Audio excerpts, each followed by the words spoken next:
Call the ambulance.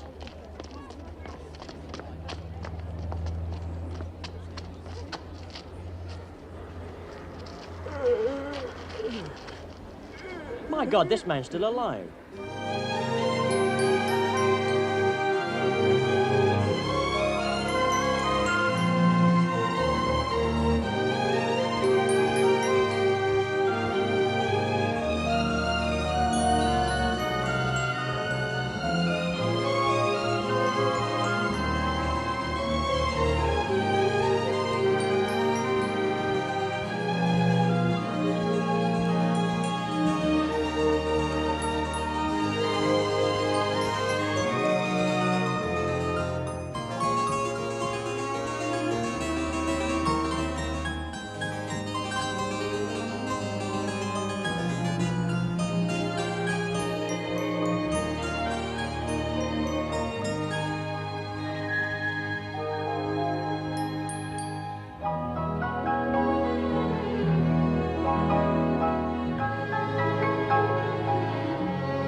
Welcome home, sir. Thank you.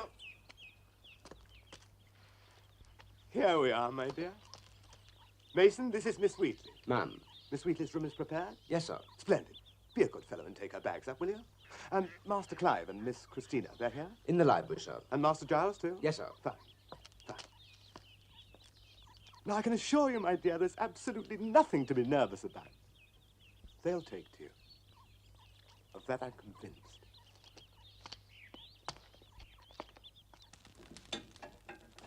What a pity all our new family couldn't be here. Yes, I had to leave Elizabeth behind in Switzerland. She's bitterly sorry to miss the wedding, but her absence is unavoidable. Oh, I'm glad he's marrying again. I've been suggesting it for years. Oh, come now, you make yourself sound like an old crone. So he's finally decided to take the plunge. Oh, here they are. Clive, my boy, welcome home. Ella, my darling, this is my son, Clive. Hello. I'm delighted to meet you. And my daughter, Christina. You'll have to nag him. He never wraps up warm in winter. Are you trying to tell me I'm an old man? And this is my adoptive son, Giles. Hello. Always the last card in the pack. Some might say the Joker. How about a drink? Do sit down, everybody. Don't stand on ceremony. Miss Wheatley's bags are in her room, sir, and I thought some refreshment after your journey. Good man. It's all right. I'll see to the drinks. Very well, sir. You go. Mason, I hear your sister is unwell. Quite poorly, sir. If there's anything I can do to help, please don't hesitate to ask. Thank you, sir.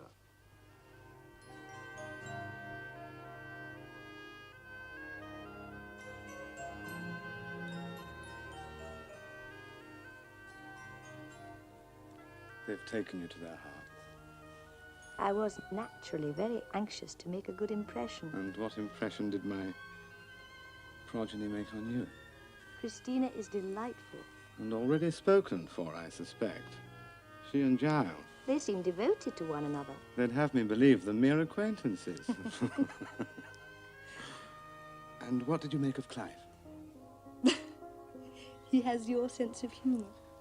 He himself will be marrying shortly. I'm surprised he didn't suggest a double wedding.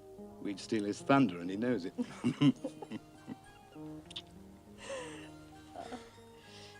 I feel relaxed now. I hope your children feel the same. My children are full grown.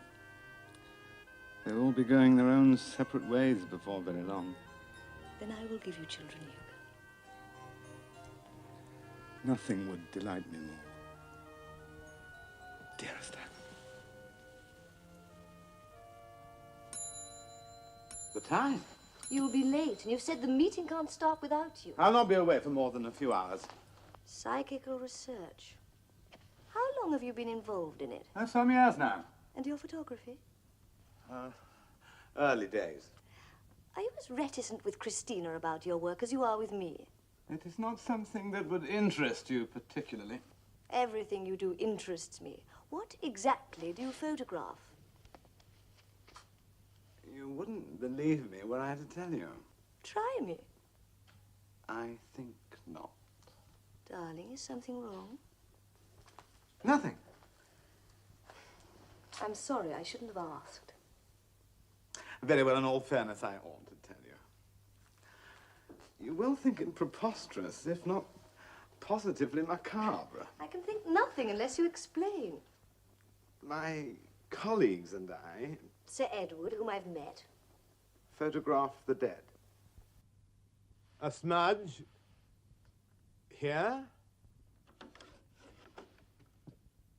And another one here. And finally, another here. At first, I was tempted to explain away the smudges I've shown you by bad exposure. But, Sir Hugo, 3 different pictures taken on 3 different pieces of equipment by... 3 different photographers. It is perplexing, to say the least. All 3 slides, apart from the smudge you've seen, have one thing in common. Your president will explain. Sir Edward? Each of the subjects in the slide Sir Hugo has shown you was about to die. I myself took the first slide at the moment the subject died. Sir Hugo took the second slide. And also recorded a man in the process of dying. The third photographer has testified that he, too, waited until the moment of death before recording the subject. And each slide is characterized by that smudge. Your president has suggested what that smudge might be. I examined the slide I made and the equipment I used most carefully, lest the smudge was due to a faulty recording. I, too, needed to assure myself that nothing could happen to prevent an accurate recording. Your president and I then worked closely with the third photographer, examining the equipment he used, questioning him about everything he did. Circumstances were perfect. Nothing technical could have gone wrong. The 3 of us were therefore obliged to conclude one thing and one thing only. I myself prepared the plates and designed and developed the impedimenta used in the recordings, and I am satisfied it was used properly. Gentlemen, what you have seen, what we have recorded, is the soul at the moment it departs the body. At death.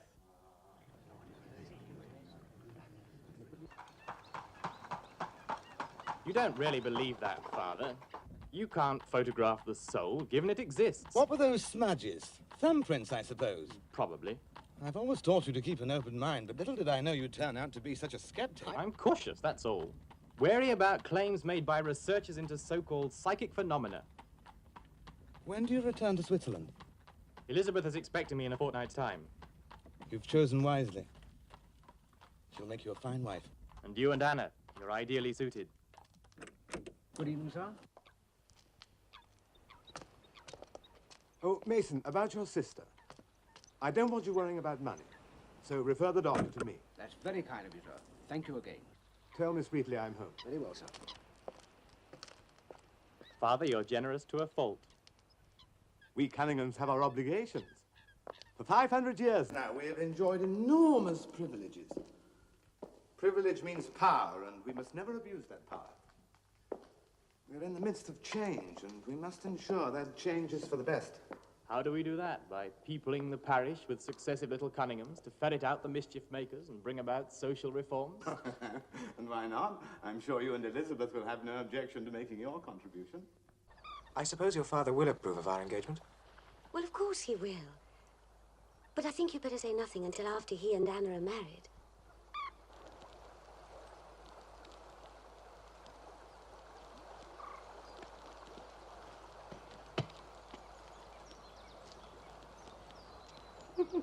Look at him. He's behaving just like a schoolboy. Only your father would think of a day on the river in March. Here we are. Stay like that now. Like this. Fine. Now, get ready. Well, don't take all day. It's freezing. Now, move.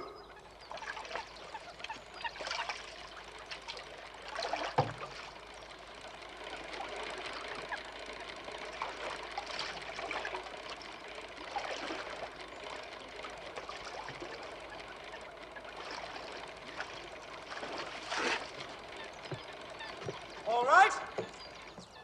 Excellent. Excellent.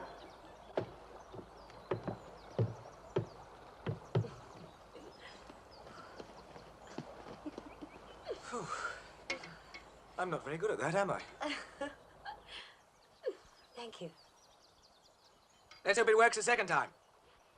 It will. Where are Clive and Anna? They're over there, lurking behind that tree. Are you ready, Father? Stay just where you are. Like this? That's fine. Now, after 3. 1, 2, 3.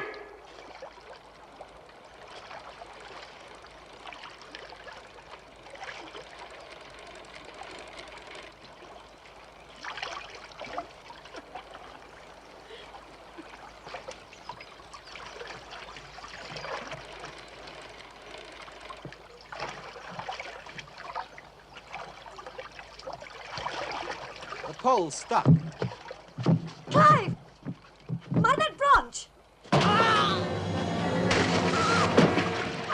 Clive! Anna! Take it! There's a boat hook! Anna can't swim!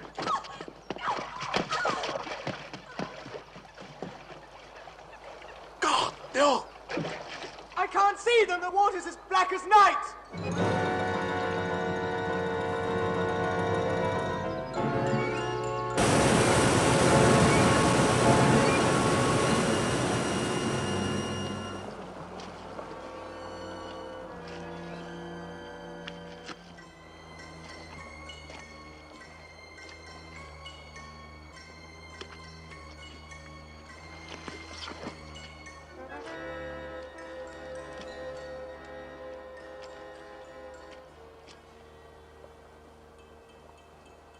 It's Anna.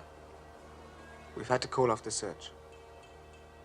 She must have been swept over the weir.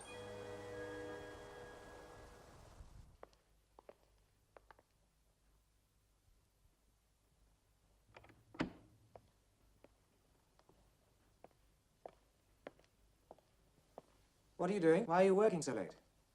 I've been developing the pictures I took when... You mean of Clive? Of Clive and Anna. Oh, you can't. Why not? It's the only memento I have.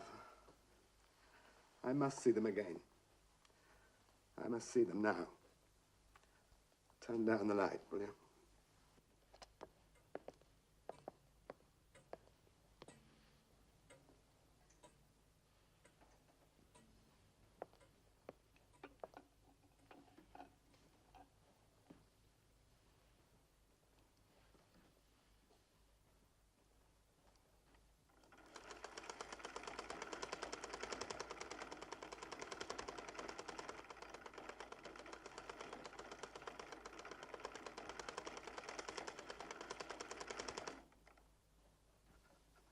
The smudge! What is it? It moved. You saw it for yourself. It bore a marked similarity to this smudge here. And here. And this one here. What on earth is it? The Psychical Research Society maintains that they are photographs of the soul departing the body. And that's what you've recorded on your moving pictures? Well, that's what we saw just now? No. Well, but then what? What we saw was moving towards Clive. You said yourself it moved. Yes. Was the smudge trying to warn Clive of danger? Did Clive see it?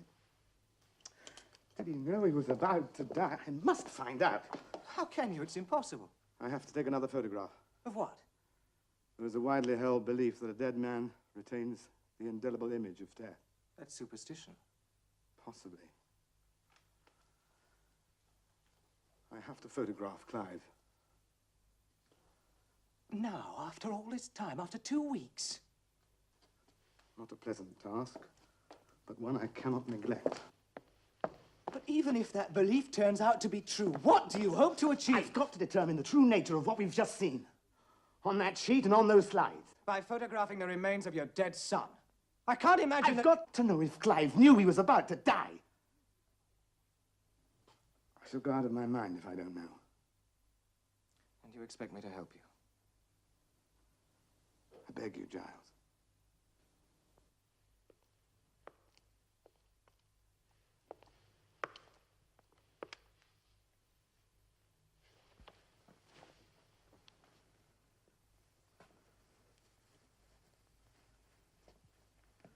Light the flash when I tell you.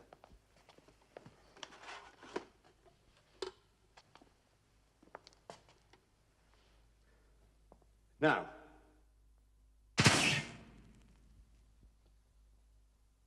Nothing. Not a mark. May I turn the light up now? If you like. It's all right, my boy. You needn't pretend. Afraid I don't understand. You don't approve of what I'm doing, do you? It would worry Christina. You've told her? You must never tell her. Ever. Of course not. May I speak frankly, sir? You're exhausting yourself on experiments that can prove nothing except harmful. So you presume to know what it is I'm looking for? By some chance, your camera has recorded a strange manifestation. Well, neither of us know what it is. Don't we? My researches into psychic phenomena show me that in Greek mythology they referred to the spirit of death. They called it the Asphyx. It manifests itself only in times of danger, having existed in eternal agony. It seeks out the dying or the damned, for only by possessing those about to die is it at last released from unspeakable torment. Don't you see? The smudge we saw, the shadow, it disappeared. The second Clive hit the water. Presumably possessing him. But why doesn't it appear in the new photograph? Possibly because it was absorbed instantly and vanished instantly. So it manifests itself only briefly. I should have photographed Clive's body the moment we recovered it from the water. Please, stop what you're doing. Now. This isn't science. You've no right to experiment with this. The spirit of death, the Asphyx, possessed my only son, sought him out, and in him found release, and you say I have no right. So you invoke your inconsolable grief as justification for a series of pointless and dangerous experiments. They are not pointless! I will not have you call my work pointless! I'm sorry, I spoke out of turn. No, it's I who should be sorry. I didn't mean to shout.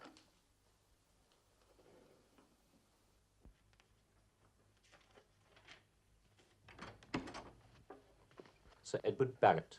My dear Barrett! You will have heard. Heard? Heard what? A step back into the Dark Ages. At times you're so imprecise. A public execution. A hanging? When? Tomorrow, in the market square. Is there nothing you can do to prevent it? Nothing.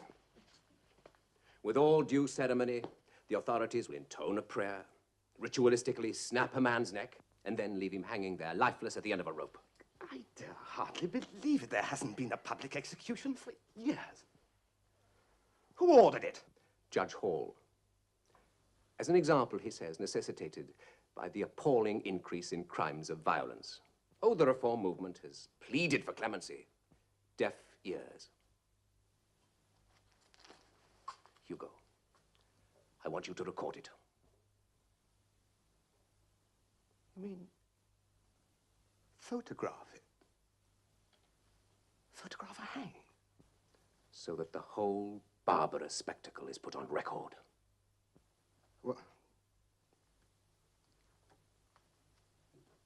This is not the first time we have campaigned together, and I'll always do everything I can to help bring about reforms, but I see little point in photographing. If we're to succeed in our efforts to reform, then we must show people the revolting acts that are carried out in their name. Hugo, please don't fail us now. All right. I'll do it. Get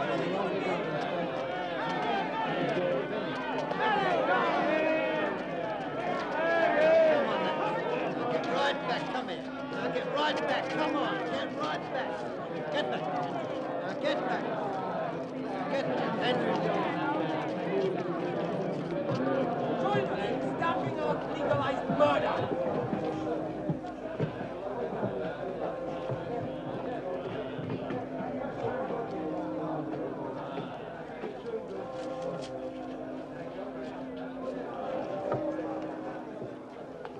It has been your last wish that no prayer be said, but it is nonetheless in your interest that I beseech the Almighty to have mercy upon your unrepentant soul.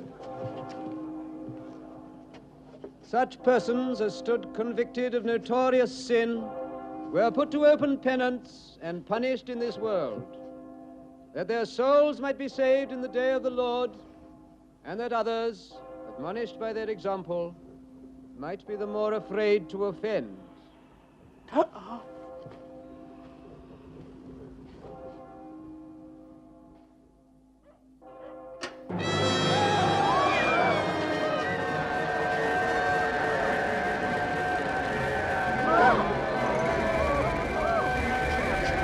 the execution!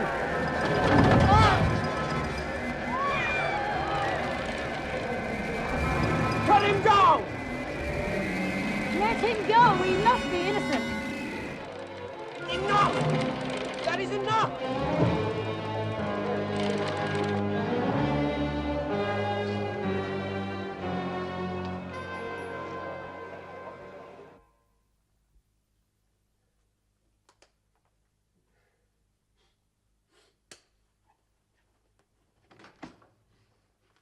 Ah, you have the slides. I've just this minute finished drying them. Thank you.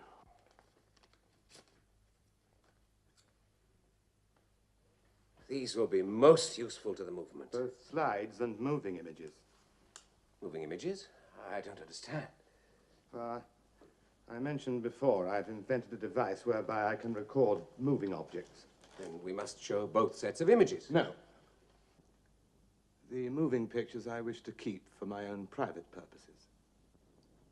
And what are they? I'm afraid I cannot tell you. Oh, come now, Hugo. We have no secrets. We must share what knowledge we gleaned from our researches. You've made some new discovery. Possibly. But it is not something I wish to discuss. You've other theories, I can tell. About what, though? The apparition at the hanging. Have you recorded that in movement? I've told you I don't want to say anything to anybody.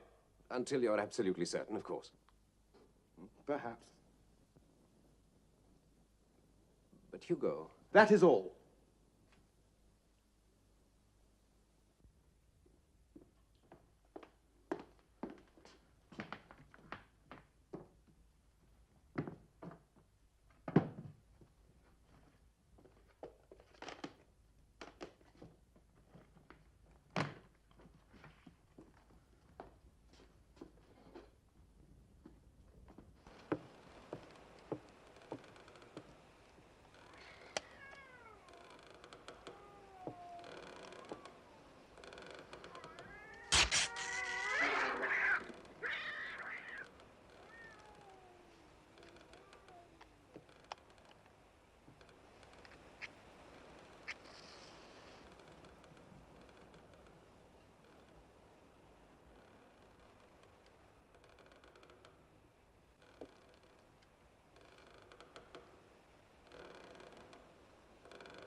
You do nothing by halves, do you? No sign of the asphyx. So what do you conclude? It manifests itself but for an instant, and then is gone. Now, let's compare it with the moving pictures.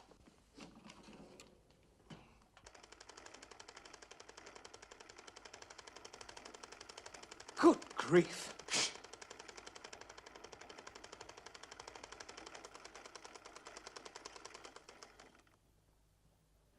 I tell you, it saw me. The hanged man's asphyx saw me and stopped. You saw for yourself. It seemed to be struggling. I couldn't possibly have seen you unless it's possessed of some unearthly intelligence. Then what explanation have you? Well, it seems more likely it was halted by some kind of barrier. Such as? Well, the man didn't want to die, obviously, so perhaps he was generating some kind of resistance. Generating? Well, if not resistance, then... No, resistance could have been generated, yes, but not by a dying man. Oh, then by whom? Not by whom. By what? The Times report speaks of some strange light. Well, they're right. It was my strange light. On the film I've just shown you, the asphyx halted, but at the precise time I was using my light booster. I don't follow. If I'm able to record the asphyx because of the fluid with which I sensitize my photographic material, then why shouldn't the light my booster generates determine the asphyx movements? How is the light generated? It's a phosphide compound.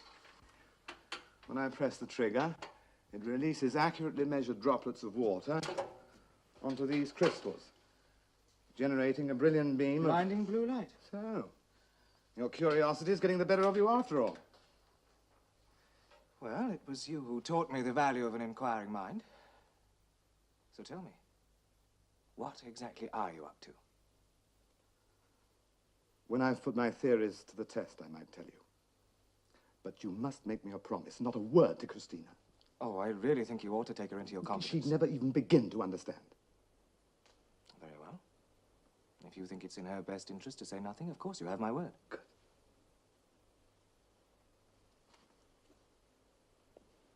Giles, find me a guinea pig. No wonder he's complaining. You've not fed him for 2 days. He shall have something to eat now.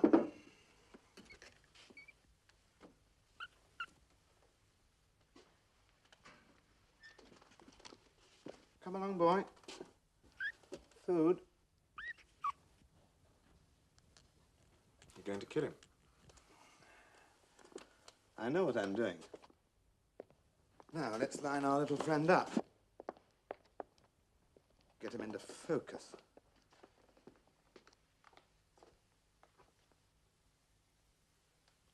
Are you ready with the booster? Yes. The second I say now, press the trigger.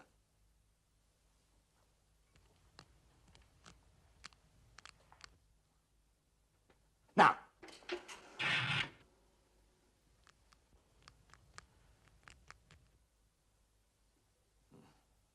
Save your booster.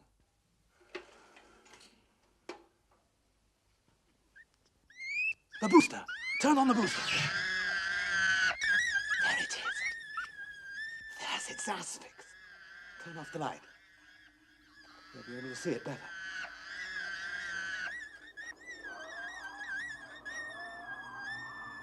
Keep your booster on. Train the light on the asphyx.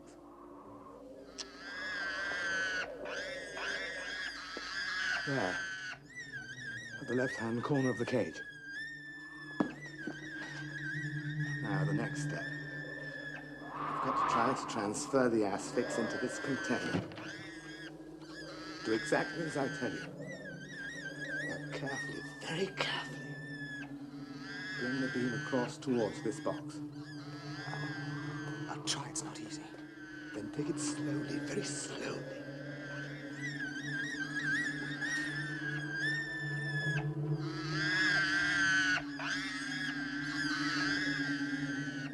My left. Left! An inch more. And another. There, Giles, you're almost there.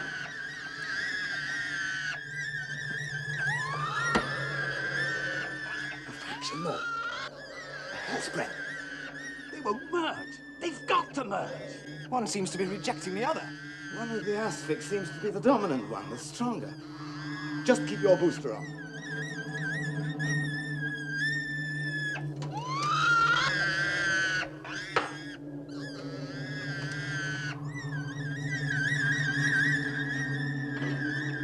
There, it's working. Turn off your booster.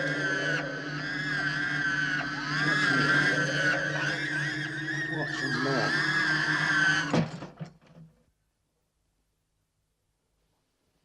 You've got it! If we wanted to keep this Asphyx, we'd only have to transfer this container to the vault. The water pipe that's fed by the spring. We need only link the container to the pipe by a drip tap, and the drips of water falling on the crystals would sustain this light forever. Do you realize what we've done? Yes. That guinea pig can't die. There's nothing in the world can kill it now, unless we release its Asphyx. Hand me that dropper. An antidote. Mm-hmm. You have every reason to smile. Your experiment has been a triumph. The little beast will be as right as rain by morning. Can we ensnare a human Asphyx? We can try.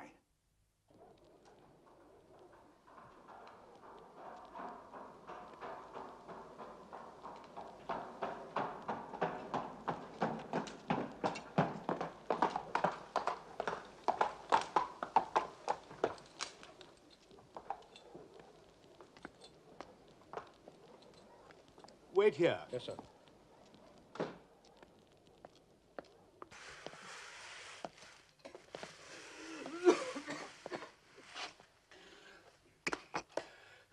I've not eaten for 2 days.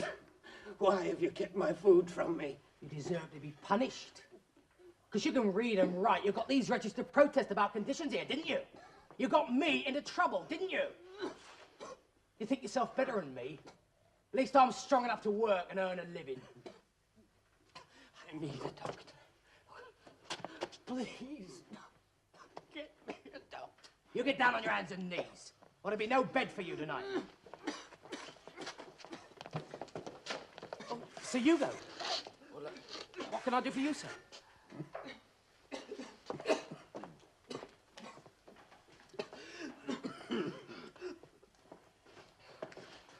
You have a fever. A fortnight now. Oh, please, get me a doctor.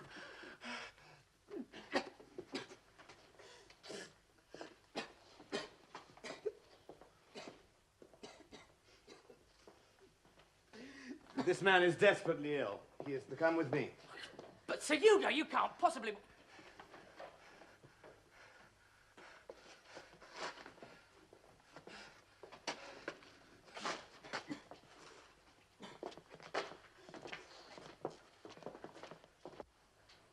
Why has he brought that poor man here?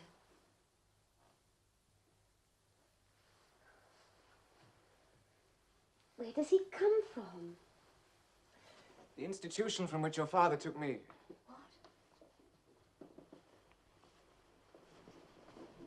I don't understand. Beat house.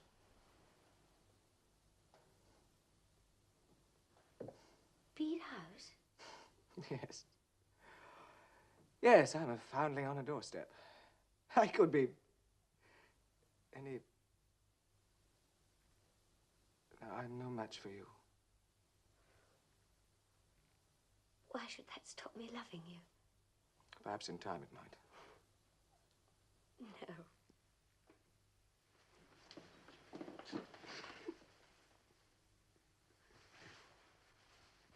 Then let's ask your father now. Yes, Giles. But please tell me what you're experimenting with. I went into the laboratory. What? There was a sort of box. Something was in it. I'm sorry. You weren't meant to see that. What is it? You mustn't say anything. Giles, please, why won't you tell me? Your father has sworn me to secrecy. That's the least I owe him. But that man, why is he here?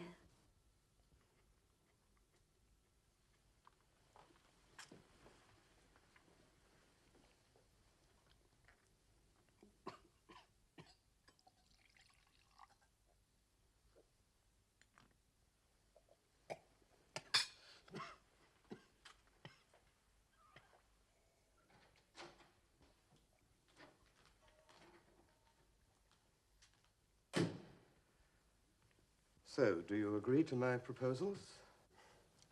I have no choice. Your hospitality has been lavish. The condemned man ate a hearty meal.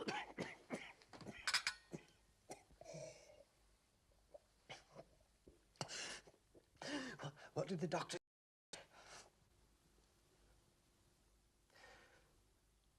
You're an educated man. A civilized man. So you bury me like a gentleman? I'm to be grateful. The doctor has done his best. His best is not enough.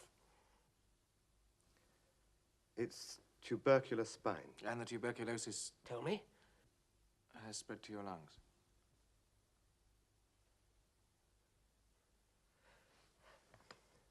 How long have I got?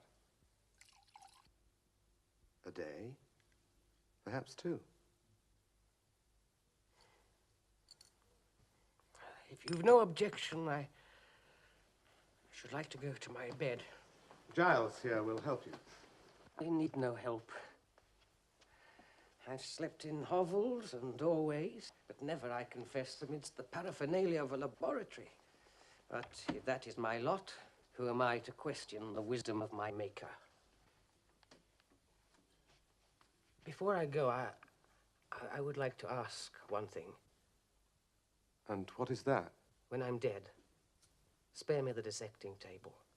Bury me in the earth. Alive, I've been no use to man or beast. But dead, I may feed a few dried tubers. Good night.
Trapped, Giles. Trapped.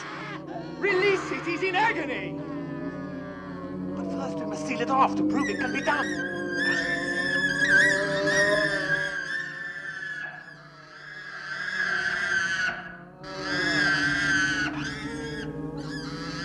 Turn your booster on.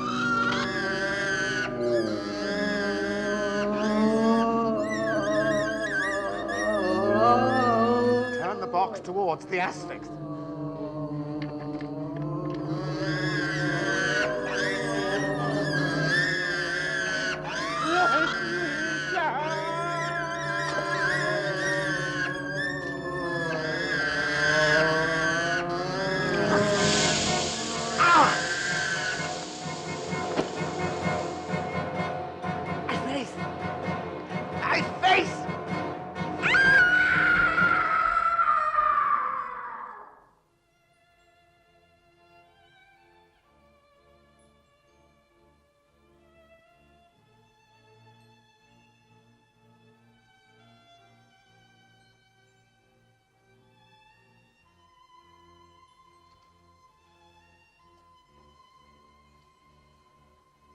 Remove the bandages.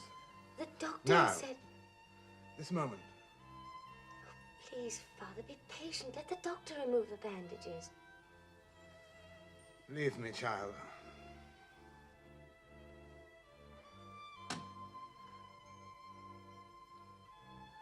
One day I will explain. Send Giles to me. Yes, Father.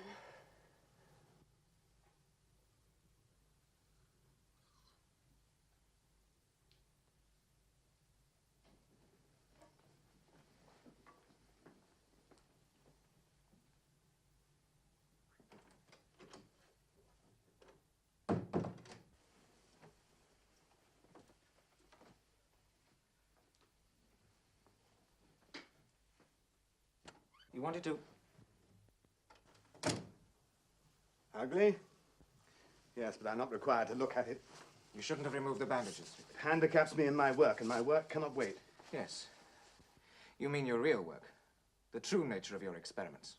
So you have guessed. Immortality. Yes. You've seen for yourself that it is within my grasp. Trap a man's asphyx in that beam of light and seal it off so that it has no way of escape and you have immortal man. I can't even begin to grasp such a concept. Why?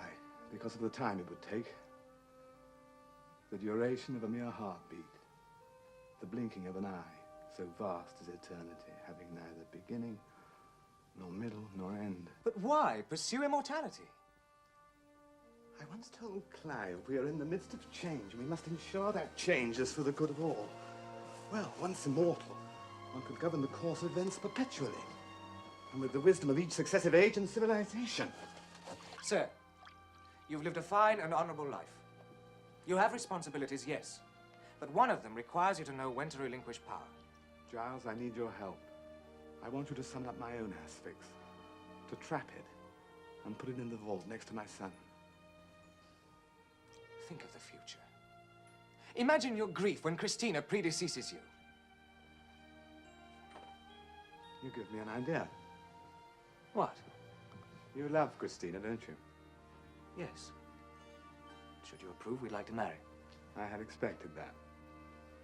Help me to immortalize myself, and I will immortalize you and Christina. Well, what do you say? Let me tempt you more. Think, man. Think of the power. How can you be sure that nothing will go wrong? For myself, I am prepared to take the risk. If the experiment fails and I die, then it is God's will. If I survive forever, then it is also God's will. What do you have in mind? Tomorrow I will show you.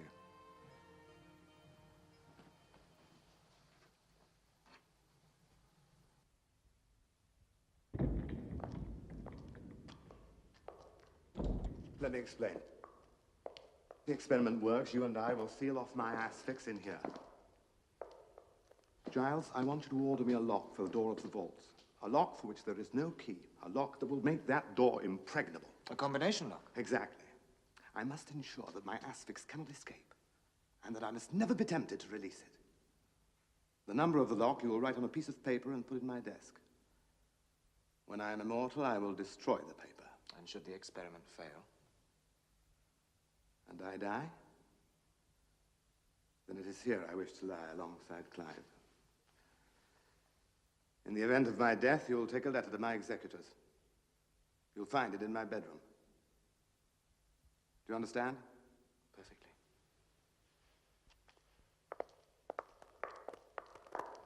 How do you propose to summon your asphyx? What form of death have I chosen? You speak with great confidence. I have spent much time praying for guidance.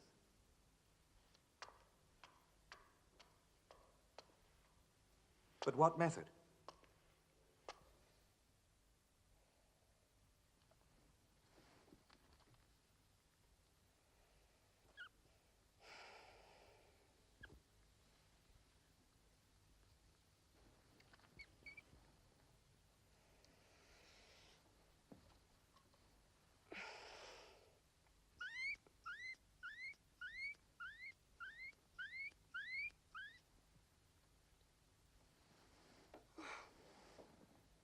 How on earth did you get here?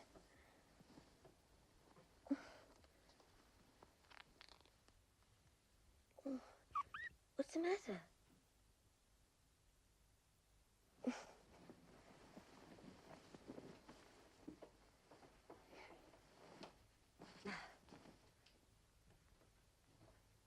You stay there. Right, all right. Come on. I'd better let you out.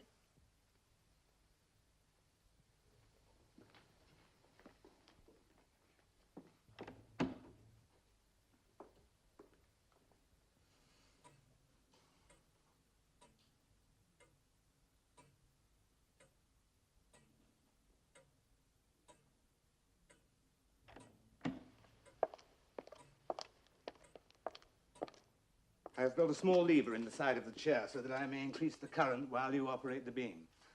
I must allow the voltage time to build. Otherwise, you will not have time to contain my Asphyx. Is that clear?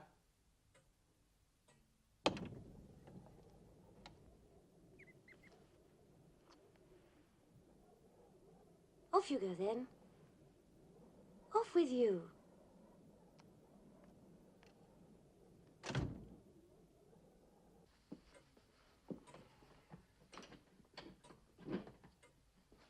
As tightly as possible.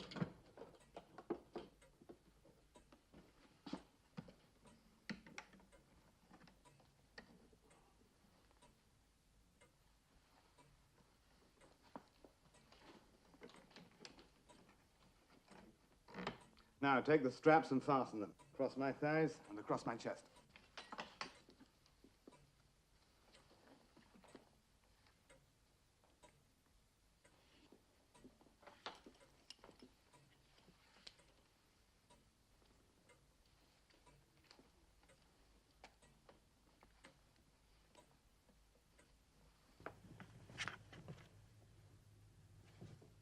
Father?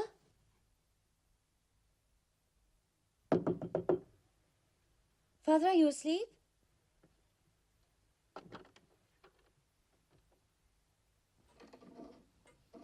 You are very quiet, Giles. I'm afraid. Of what? There is nothing to fear. I don't think I can go through with this. You have spoken of a debt you owe me. If you mean what you say, just do as I ask. But if you were to There is no turning back. Very well. As tightly as possible.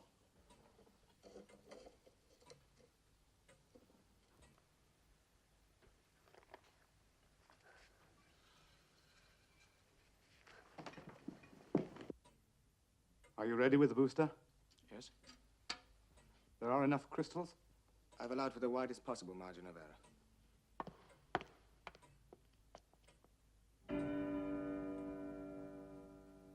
Switch on.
For God's sake, don't touch him! Come here! Giles! Come here! My father! What are you doing to him? You must help him!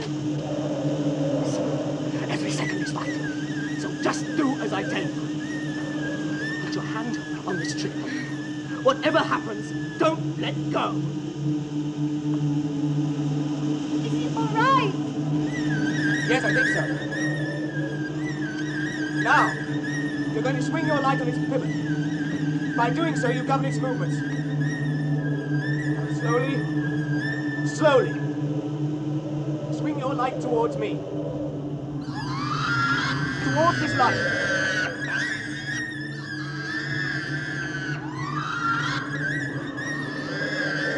I've got to absorb your being into mine, you understand?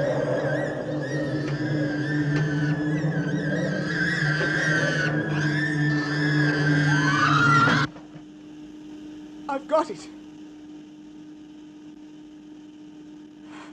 You can let go now. Don't touch!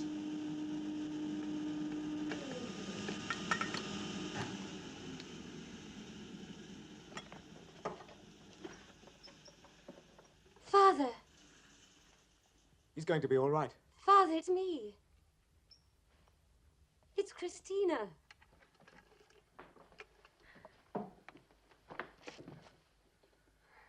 You saved his life.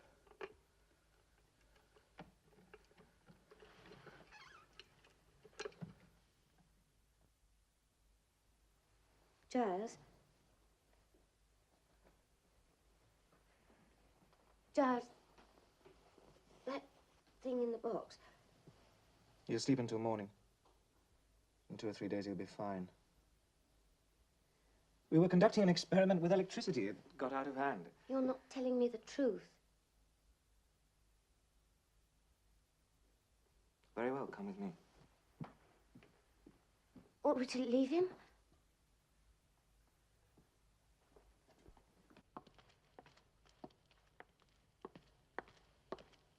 I promised your father that whatever happened, I'd tell you nothing about his work. But Giles, he nearly died. You owe it to me to explain now.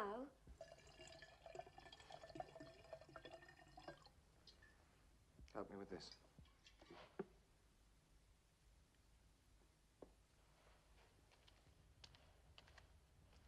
If I tell you, you must promise to forget everything I've said. I can make no such promise. Unless you explain. Just do why as I say. Take the other handle.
By ensuring a constant but regulated flow of water, falling into little drops onto the crystals, your father's Asphyx will be ensnared for eternity.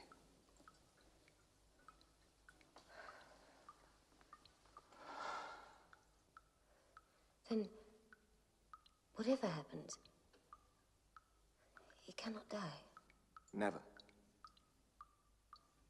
He's now immortal. How can I believe you? If she hadn't arrived when she did, you might have died. That the experiment might need 2 pairs of hands was an oversight that could have proved fatal. So I had to tell her. And of course, she doesn't believe you. Oh, why should she? Then we must convince her, Giles.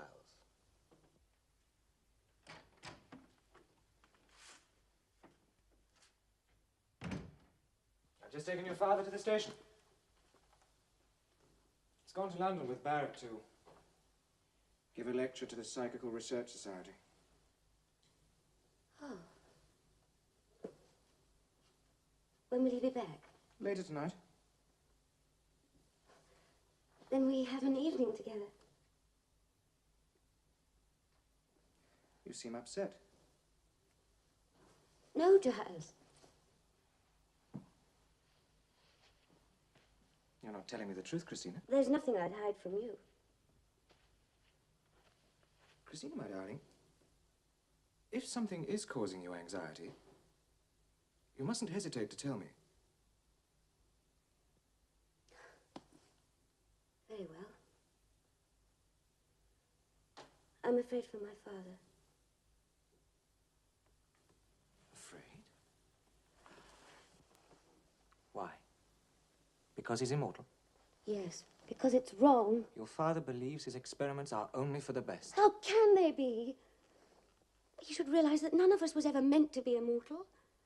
We're all of us merely creatures of God, not God. There is so much he can achieve by being immortal, for you, for me. How? You want us to stay together for as long as we can. Nothing would make me happier. Then let him immortalize us both. Christina, are you afraid of facing everlasting life with me?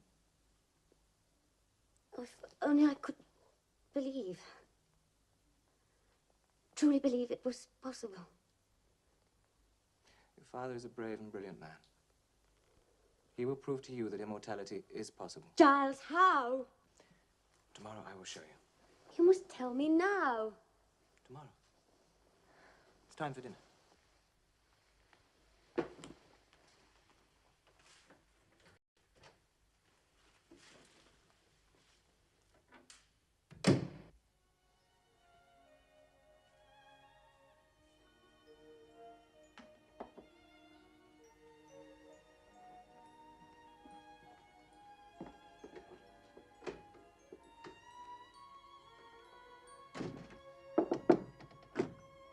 Good morning.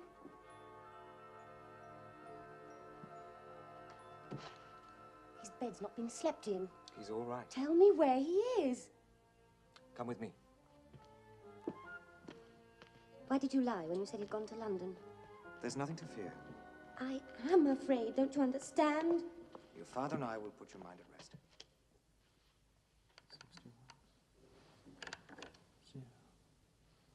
Why the secrecy?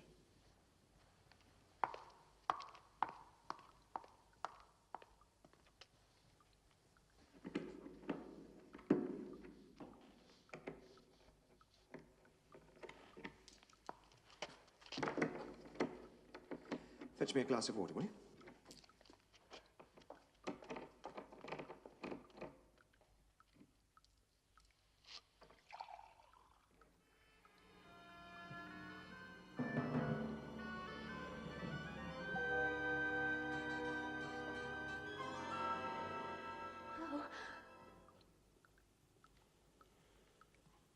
My eyes.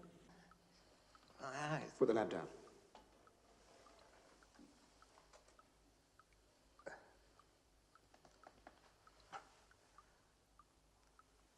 Take this. Slowly. Slowly.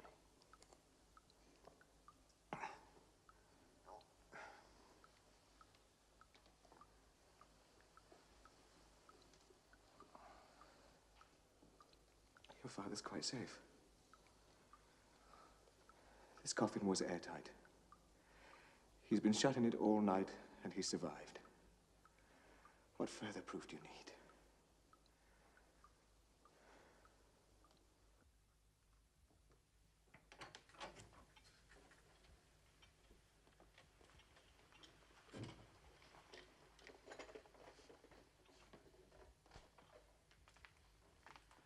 Rose, Tell Jenkins I am not at home to call us. Sir.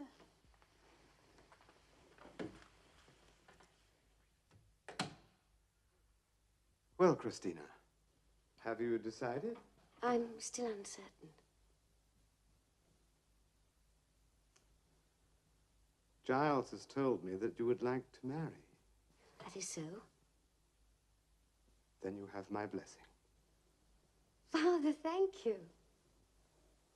Have you decided when you would like to marry? At once? We have your father's permission. But there are conditions. What? Conditions. You have had plenty of time to think about it, and you know there is nothing to fear. You must allow me to immortalize you. But I am afraid.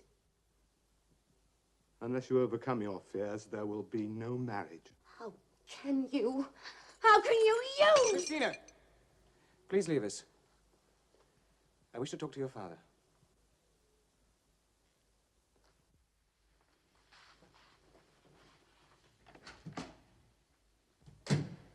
I'll not allow you to force her into anything. She is so obdurate. She's every right to be. I was too. I've told Sir Edward the Master's not at home, Miss Christina, but he insists on seeing you, so I've shown him to the study. But I... All right, Jenkins. Yes, Miss Christina. Ah, my dear Christina. Do you know when your father is returning? I'm afraid I don't. I see. Then please tell him I shall call again tomorrow. No, please don't go. I'd like to talk to you. I can make her. And I will. Let me talk to her again. Very well. Allay her fears if you can. My dear, you must tell me what it is specifically that upsets you. Explain to me the precise nature of his work. He's been able not only to... something on moving pictures, but he's also... Christina. I'd like to talk to you. Giles, I can explain. Giles, I want to know what it is that Sir Hugo is doing that so upsets his daughter. I'm sorry, I can't tell you. I urge you, explain. Is it something to do with the moving images he told me about? Of the hanged man?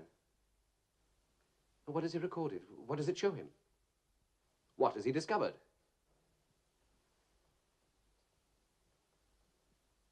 For the sake of everyone, I must know what his work entails, its ramifications. If Sir Hugo has made a breakthrough, then... I have. But I do not wish you to know what it is. You have no right to pry. How dare you insinuate yourself into my household? Hugo, I'd hoped... Hope to what exactly? Concern yourself with my work when it's none of your business? I called to ask you if you'd chair a special seminar and to tell you about a very exciting new research project. I have projects of my own. And they have nothing to do with you. Now, if you will excuse us. Jenkins! Sir Edward is leaving.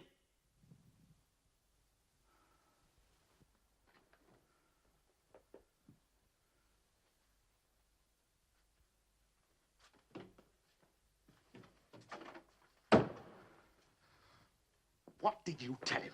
Nothing, Father. I always thought I had my own daughter's trust, her absolute trust. You have, I No one promise must know you. anything of my work. Do you understand?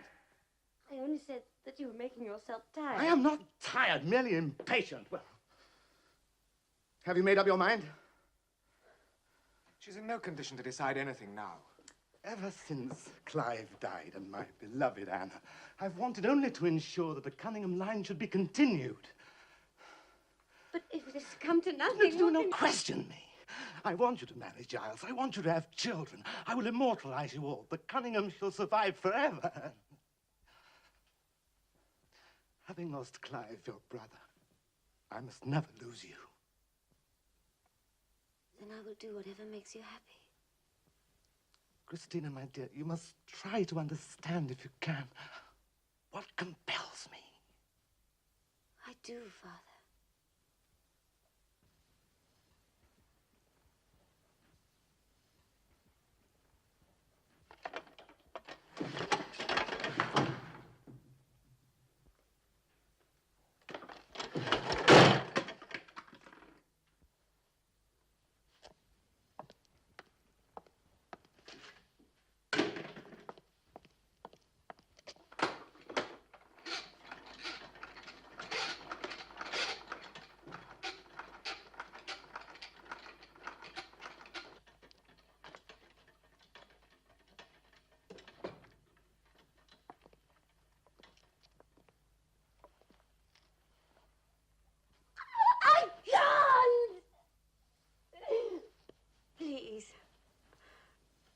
let me use the chloroform. You must remain conscious while the blade descends. The Asphyx must sense your fear. It will otherwise not appear.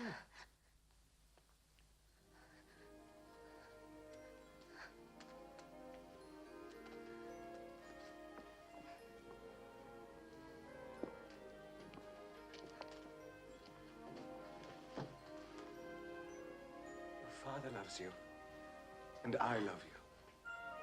And we've made sure that nothing can go wrong.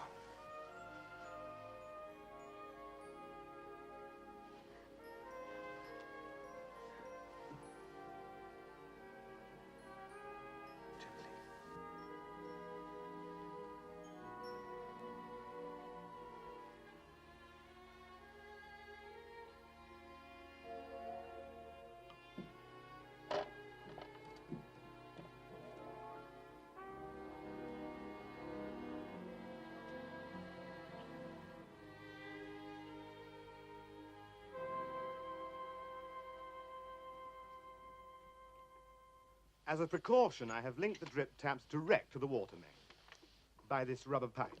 So there shall be no danger of the water supply running out during the experiment. Giles has the brake of the guillotine and his booster lever at hand so that he can use both at the same time. Giles? Then release the blade, but very slowly. Give the Asphyx time to appear. Then, when I have trapped it, hold the blade.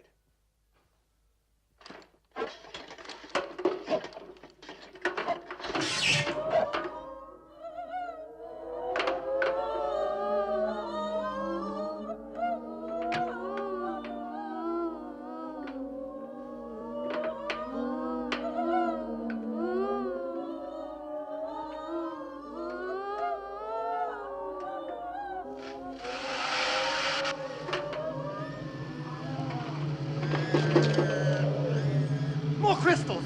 Give your light more crystals!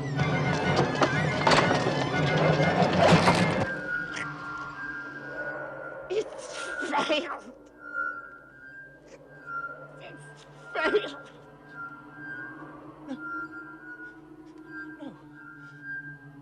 We've got the Asphyx. It's no good, I tell you. We must save her. It's too late.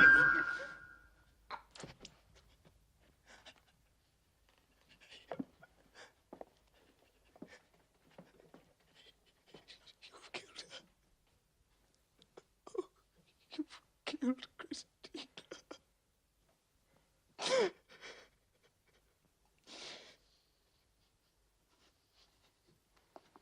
I had to let her die. She couldn't have lived. Her head. It was...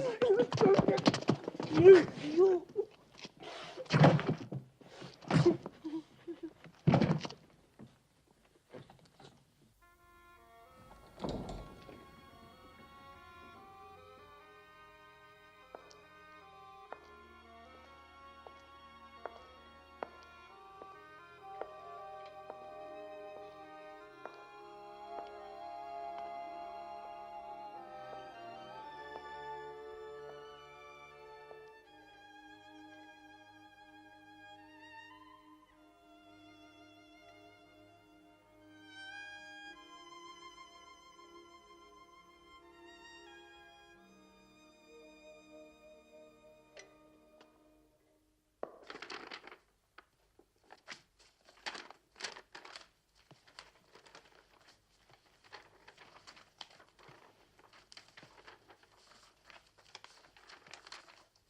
What are you doing? The number of the combination lock. What do you want it for? I want to go to the vaults. Why? We've laid Christina at rest. There's no need to go there. I have every need, Giles. I don't understand. My Asphyx. It's sealed off. No one can get to it. But I must. To ensure that it's safe, I'll do that for you. I am going to release my Asphyx. You no longer want immortality. Damn to eternal guilt. Damn to eternal remorse. And if you release your Asphyx... But keep the combination lock. It's here somewhere. I asked you if you release your Asphyx. There's nothing stopping me. I want only to atone. I want to join my children whose deaths I hold myself responsible for. I want to join Anna. We made a pact, remember? And now I ask you, release me from my obligation. You were to immortalize me. But can't you see that Providence is not to be tampered with? Between us, we have killed the woman we loved. How am I to expunge my guilt? That may take time. So I must become immortal so that time is mine. Besides, I must survive to carry on your work. Then I will keep my promise. If you feel impelled to carry on with the experiments, then you surely must. But in return, you must make me one promise. When I have immortalized you, release my Asphyx and let me end my life. Let me join my children.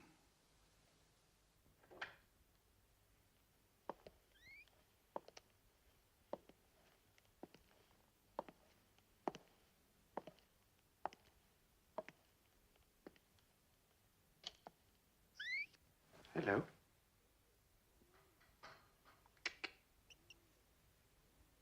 Hugo plans and Hugo schemes. Hmm? I too can plan and scheme.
I have refined the light booster so that the trigger, once pressed, holds itself fast.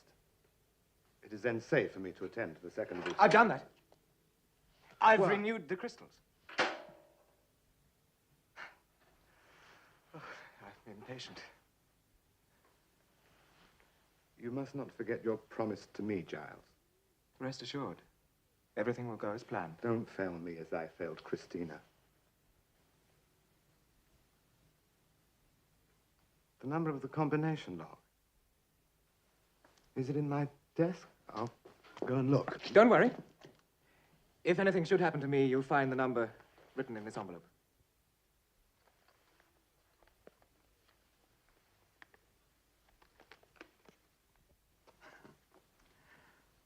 You are wise to take every precaution. Now, I tested the block and pulley earlier, and the gas, and the oxygen. What?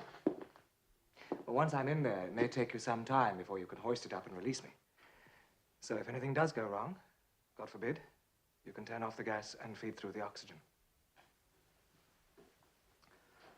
Well, are you ready? And waiting.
The light booster!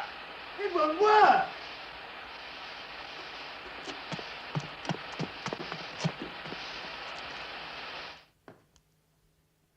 Oxygen! I'll give you oxygen.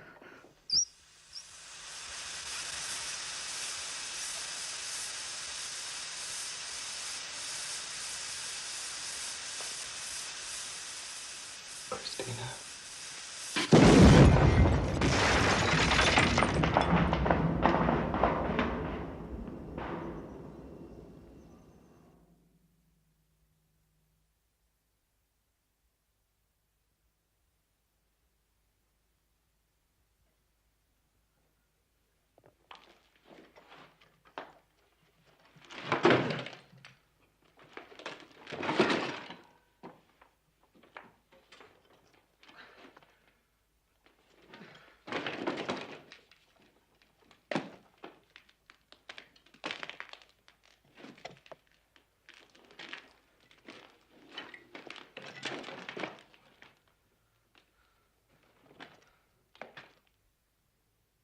Oh my God. Giles! I've killed you. I've killed you too.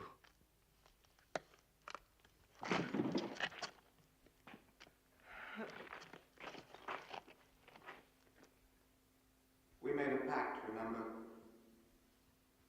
You were to immortalize me. Between us, we killed the woman we loved.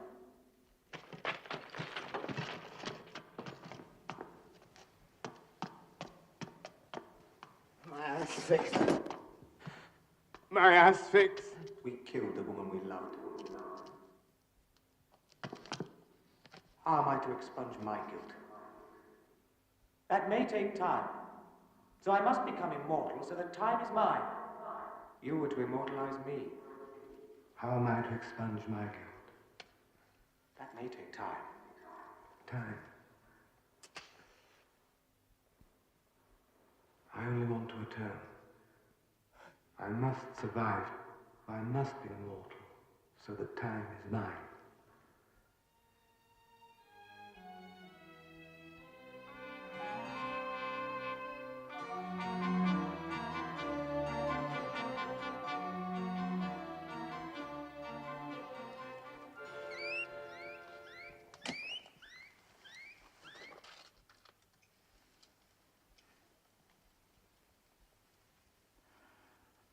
I obey God's will, my friend.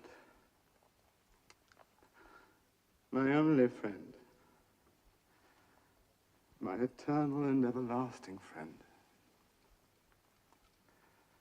My companion in immortality.